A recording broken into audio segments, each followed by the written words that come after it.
சித்தம் போல் நடத்தும் என் பிதாவே என் இயேசுவே. இப்போது சமாதான ஏஜி சபையின் தலைமை போதகர் பாஸ்டர் ஆர் கிளாரன்ஸ் மருதையா அவர்கள் தேவனுடைய செய்தியை கொண்டு வருவார்கள். கிறிஸ்துவுக்குள் அன்பானவர்களே, இந்த நாளிலேயும் தேவ சித்தம் என்கிற தலைப்பின் கீழாக கடந்த சில நாட்களாக நாம் தேவனுடைய வசனத்தை ஆராய்ந்து வருகிறோம். ஆகவே தேவ சித்தம் என்ன என்று ஆண்டவர் இயேசு தன்னுடைய வாழ்க்கை மூலமாக சொன்னதை நாம் நேற்று கேட்டோம்.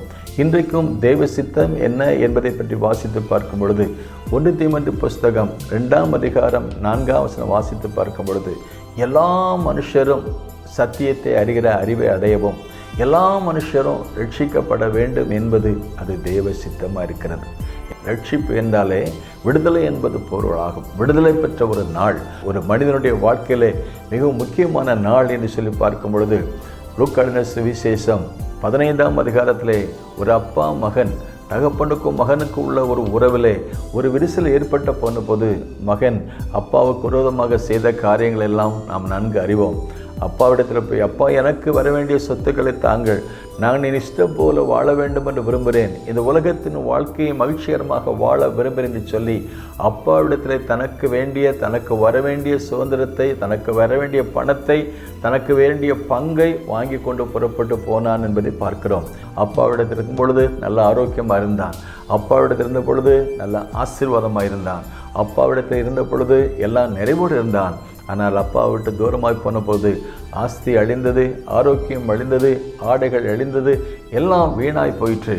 வேதம் நமக்கு சொல்கிறது, புத்தி தெளிந்த போது அவன் சொன்ன ஒரு வார்த்தை என்னவென்றால், இந்த அப்பாவோட வீட்டிலே நிறைவான ஆகாரம், பூர்த்தியான சாப்பாடு இருக்கிறது, நானோ பசி, நான் சாகிறேன். ஒரு நல்ல தீர்மானம் எடுத்தான். நான் இப்பொழுது அப்பாவிடத்திற்கு போவேன், அப்பாவிடத்தில் சொல்வேன், அப்பா பரத்துக்கு விரோதமாக உங்களுக்கு விரோதமாக பாவம் செய்தேன், உங்களில் மகனாக இருப்பதற்கு நான் தகுதியற்றவன், என்னை ஒரு வேலைக்காரனில் ஒருவனாக ஏற்றுக்கொள்ளுங்க என்று சொல்லி அவன் ஒரு தீர்மானம் செய்தான்.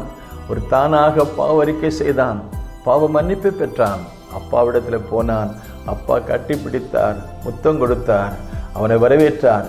அவன் இழந்து போன எல்லாவற்றுக்கும் மேலாக புதிய வஸ்திரம், உயர்ந்த வஸ்திரம், நல்ல மோதிரம், நல்ல பாதரட்சை, நல்ல அருமையான ஒரு விருந்து, ஒரு கொழுத்த கன்றை அடித்தார்கள் என்று வேதத்திலே வாசித்து பார்க்கிறோம்.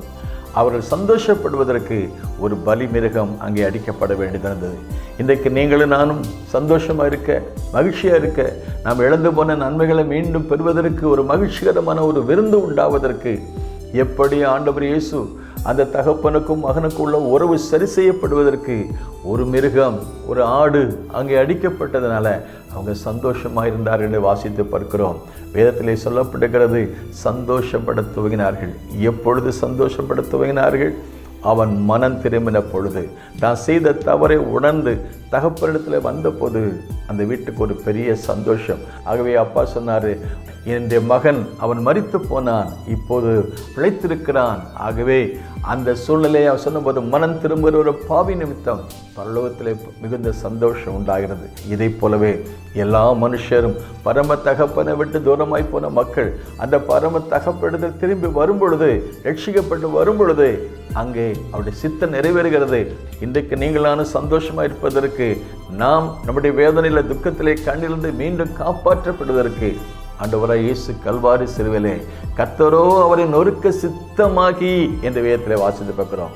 நமக்காக நம்முடைய மீறலின் காயப்பட்டு, நம்முடைய அக்கிரமத்தில் நொறுக்கப்பட்டு, நமக்கு சமாதானத்தை உண்டு பண்ணும் ஆக்கினை அவர் மேல் வந்தது.